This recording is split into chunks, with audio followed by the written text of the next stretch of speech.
Learner Dictionary từ ấn bản số 1 cho đến ấn bản số 8. Now I'd like to invite Mr. Greg Wright to come on stage and introduce about the history of building the Oxford Advanced Learner Dictionary.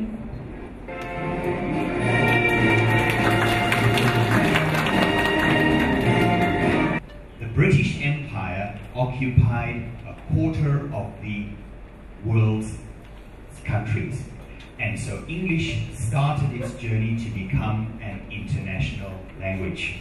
But there was a problem. The scholars in Oxford realized that English was now becoming so widely spoken, but there was no record of the language, no complete dictionary of the words of English. So they decided we need to make our own dictionary. So they got together a team of experts and lexicographers to start working on an Oxford English dictionary. However, it wasn't as easy as they thought. These experts worked for more than 20 years, but still could not get together a comprehensive record of the language. Until one day, a schoolmaster named James Murray joined the team. Now, if you're wondering why I'm wearing this outfit, because this is what schoolmasters used to wear at the time, right? And James Murray loved English. He loved words and he was very interested in the origins of words. As soon as he joined, he took over the project and became the head lexicographer of this new English dictionary. Can you spot James Murray in this picture? Murray came up with a wonderful idea. He decided to write a letter and publish the letter to the public. And this turned out to be a wonderful idea because they started to speed up the process of the dictionary production. One of the contributions in particular was different from the rest. It came from one person.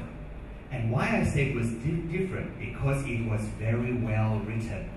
The words that were submitted were very specialized English words. The definitions were very clear and they were written on neat pieces of paper. In the beginning, they received 1 or 2 submissions from this person a week. But as time went by, more and more submissions from one person. Until at one time, in 1 week, they had more than 100 submissions from this one person. James Murray became very interested in this one person. And because he had helped with so many words, James Murray decided to invite him to Oxford to thank him for his work on the Oxford English Dictionary. So this yellow dot represents the city of Oxford. He invited this person, and he was very surprised when the person wrote back and said, "I'm sorry, I cannot come to Oxford." James Murray became very interested, so he went to find out more about this person. He found out that this man was a doctor, and when he looked at the address, he found that this doctor was not very far from Oxford. In fact, if we look at the map, that's Oxford, and the doctor worked in a city called Crowthorne, about 54 kilometers away from Oxford. Not very far, right? So how come this doctor couldn't join me? He decided to go and visit the doctor.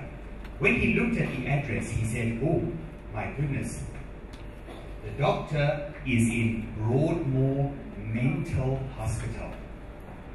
So he decided to go and visit him. When he arrived at the Broadmoor Mental Hospital, he knocked on the door, and when they opened up, he said, "I would like to see Dr. Minor." And the person at the door said, "I'm sorry, you can't." He said, "Why not?" He said, "Because the doctor is a patient in the hospital." not a doctor. James Murray became even more interested in this person, and he insisted that he had to meet with this person. Eventually, he persuaded the people at the mental hospital to allow him to meet this Dr. Minor. The two men sat down and started talking, and Dr. Minor told James Murray his story. Dr. Minor was actually an American, and he was a doctor in the American Civil War. And he had a very terrible job. Apart from helping sick and injured soldiers, he had another terrible role, and that was to punish deserters. Soldiers who didn't want to fight and they were caught. His job was to have a hot branding iron and brand the deserter with the letter D on their cheek. So they will be branded for the rest of their life. A terrible job for a doctor, right? Because of this job, it caused Dr. Minor some mental issues, and he became mentally unstable. So before long, he was discharged from the military. He could no longer be a doctor. And one of the problems with Dr. Minor was he was afraid that the deserters were trying to kill him. Everybody he met, he suspected they were deserters. So he was very, very careful. Not long after he was discharged, he decided to escape from the United States, from all of these people trying to kill him. And he moved to London, where he lived for a year. But unfortunately, his paranoia did not get any better. He still believed that people were trying to kill him. So he started to carry a gun, which in the UK was almost unheard of, right? One evening, while he was walking down a dark London alley on February 17, 1872, he walked past a man in the alley, and the man looked at him. Immediately, Dr. Minor became paranoid and thought that this person was a deserter. Not long after the man passed, he turned around, took out his gun, and shot this man and ran away. But he was soon caught by the police. When the police asked him why he shot this man, he told them that man was trying to kill him. The police did some investigation and found that this was not true. This man was just on his way to work. He was not a very rich man. In fact, he was quite poor, but he had 7 children. You can imagine how the doctor felt when he realized his mistake. He was taken to court and found guilty of murder, but they also found that Dr. Minor was insane, so they could not execute him. All they could do was send him to a hospital called Broadmoor Mental Hospital, right?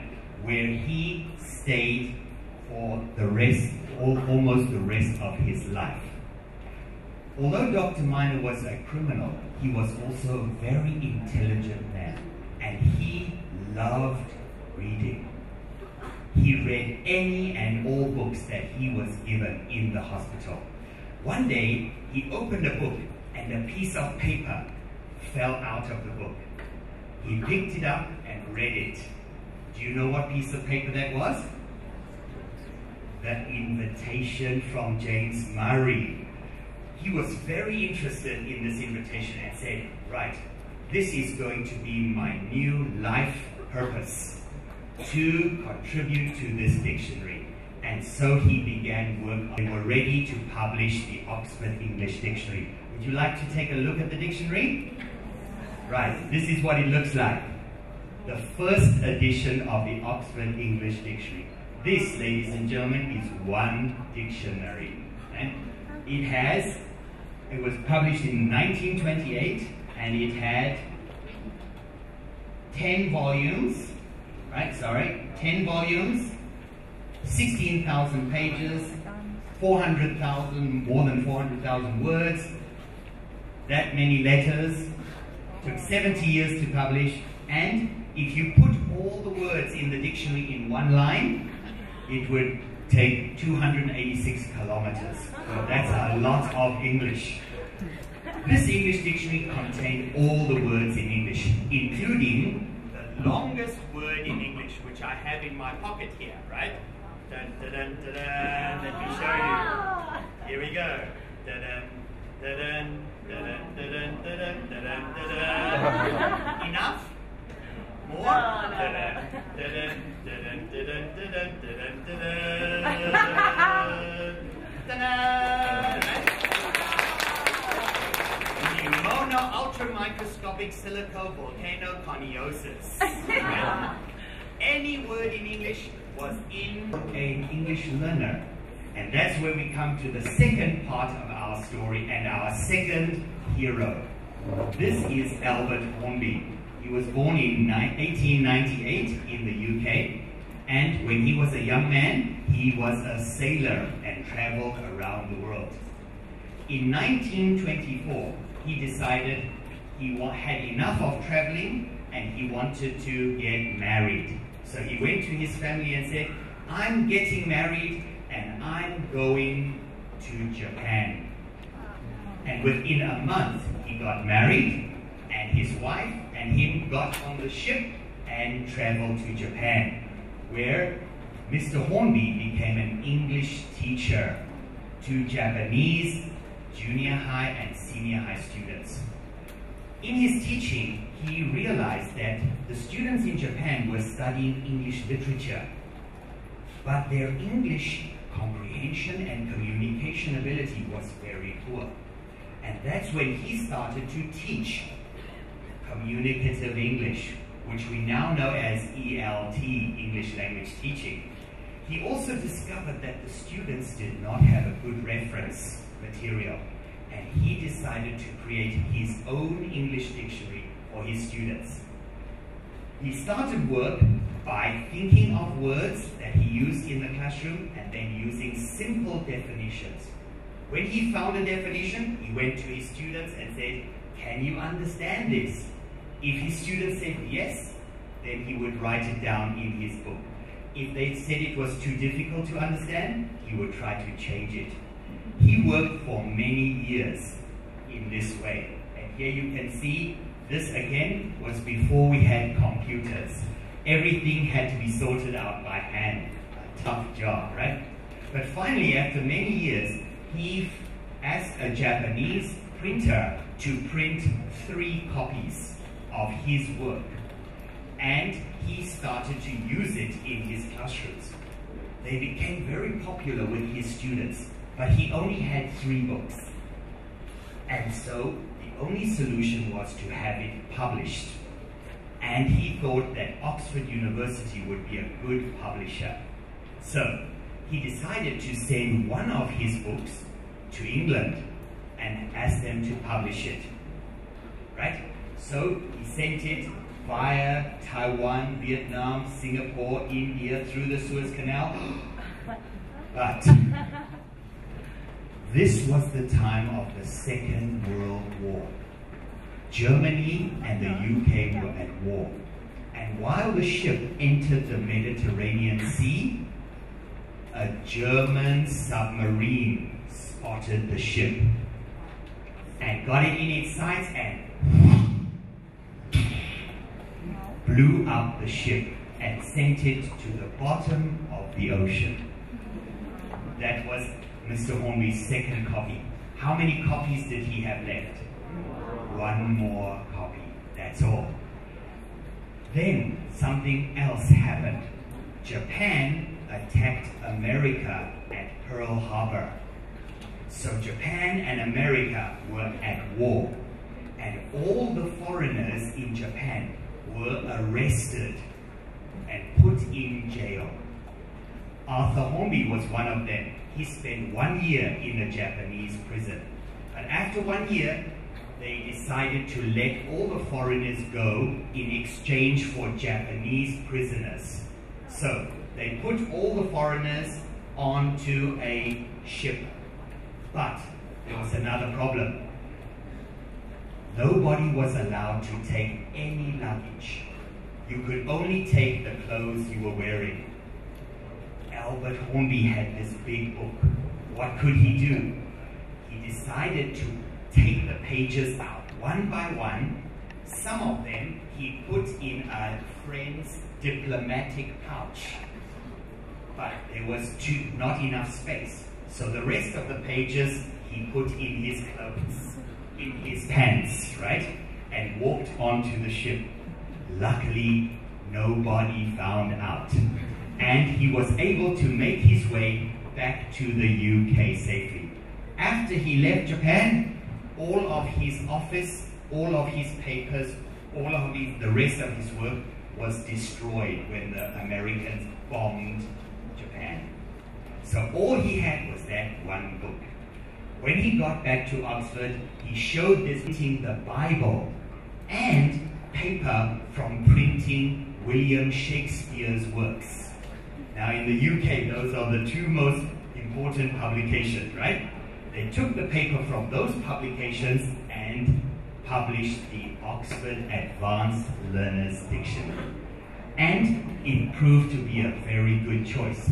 In the first year, half of all the dictionaries were sold, right? And it has since become Oxford University Press's most popular book that they've sold, publication. So this is Arthur Hornby.